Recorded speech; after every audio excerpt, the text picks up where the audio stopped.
Hello and welcome to yet another episode of the in-depth series. My name is Pooja Dwivedi.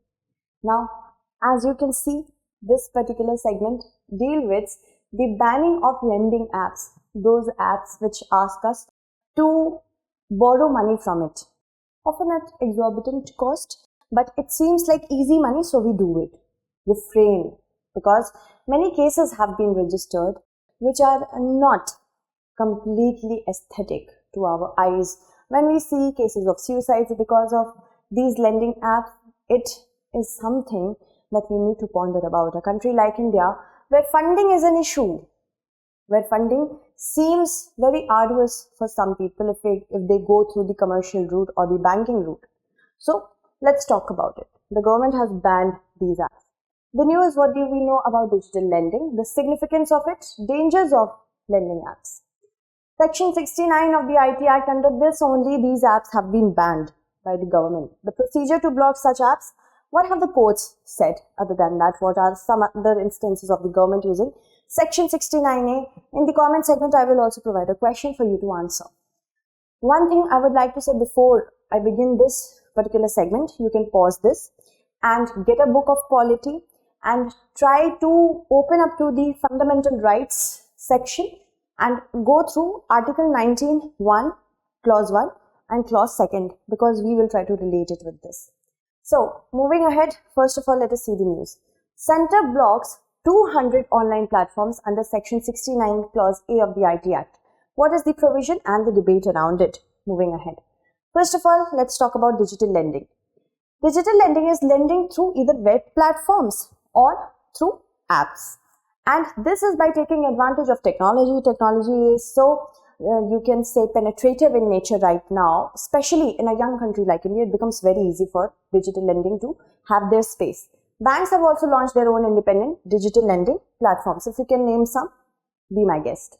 Now, if we talk about the significance of it, first of all, for people who think that they might not get loans from the banking industry, they will get it through such very easy to access lending loans. So, financial inclusion is a good thing for such people. Also, it reduces the borrowing from informal channel, money lenders, friends, because if we do not return their money back to them, they might sever the friendship. We do not want that, right? From other mafias. So, all these informal channels, which are not very safe in the long term, should be avoided. And to circumvent that, digital lending is there. It is also time saving. See, it saves your time. You do not need to go through banks every now and then, do the paperwork and then get the loans. These are quick loans. Although they do charge exorbitant interest rate, these lending apps. Then it also reduces overhead cost, which according to a study was 30 to 40%. Moving ahead now, if we talk about what are the dangers of such lending apps. Lending apps are very sweet in nature when they approach you through messages. Please, you are eligible for this pre-approved loan. Do borrow from us. We are like your family, like your friends. But when it is time to pay them back, they will put exorbitant interest rates, which is illegal in nature for you. Okay, and that causes a lot of issue. In December 2020, DNM Santosh Kumar, who was a native of Visakhapatnam, died by suicide because he was being harassed by these lending apps. Not only that, similarly, the Cyber Police Station of Pune received 699 complaints of loan app crimes in the year 2020 itself. The number increased to 928 in 2021, and as many as 3151 complaints were filed against the loan app operatives till August 2022. So it is very proliferate in nature. Now, the MHA, following that, started investigating these Chinese loan lending apps. They found out that while only 94 were available on e-stores, others were operating through other third-party links or websites. So, this is what the scenario is. Under Section 69A of the IT Act, the government allows the government to issue content blocking orders. Remember this. This could be done for online intermediaries such as internet service providers, the providers who are giving you internet service, telecom service provider, web hosting services, search engine, online marketplace, etc. But the Act or this particular provision, section 69A, also provides for another thing, the requirement. You cannot just wake up one day and start blocking all the apps. It should be proved that there is a threat to India's national security, sovereignty, or public order. Then only you can do it.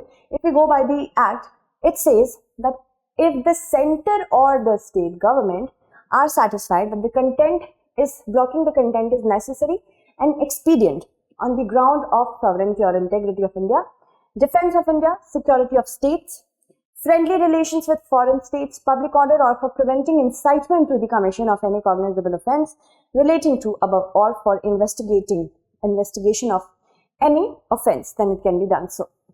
What is the procedure for the blocking of it?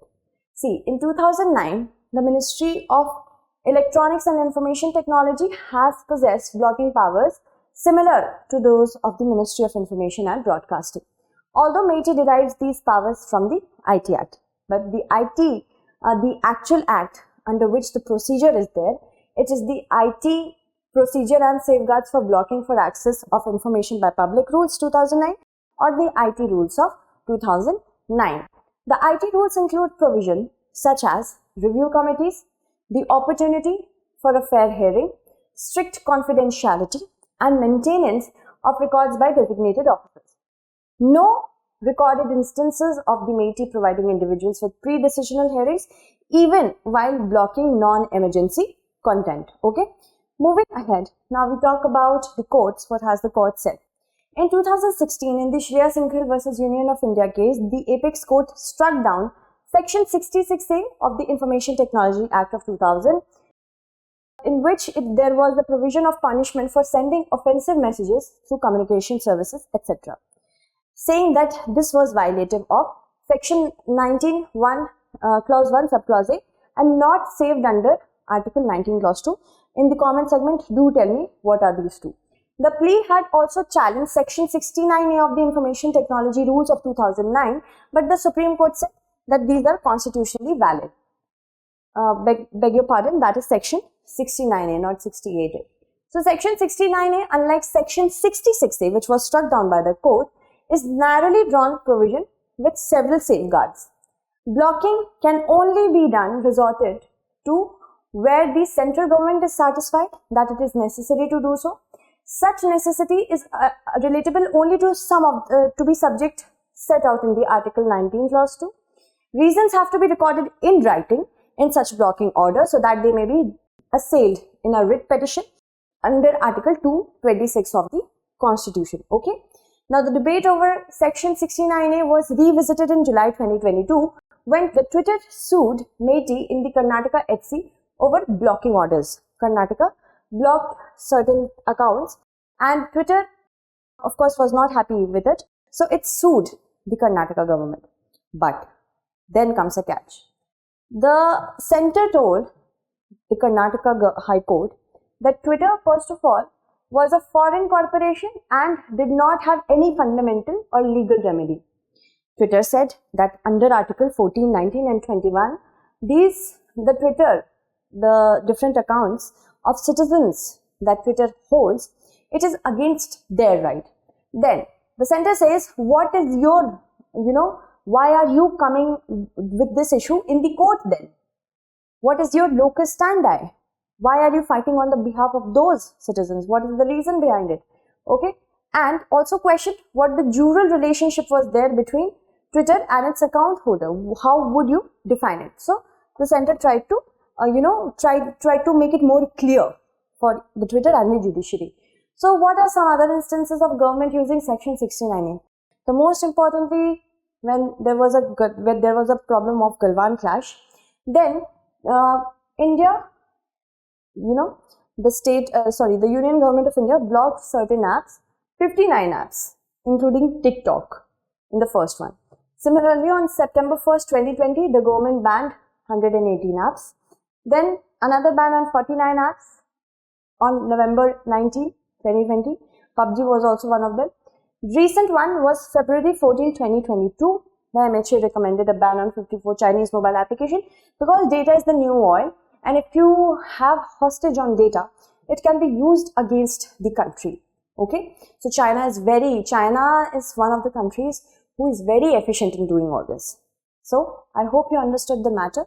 That's it. Thank you so much for watching and stay updated.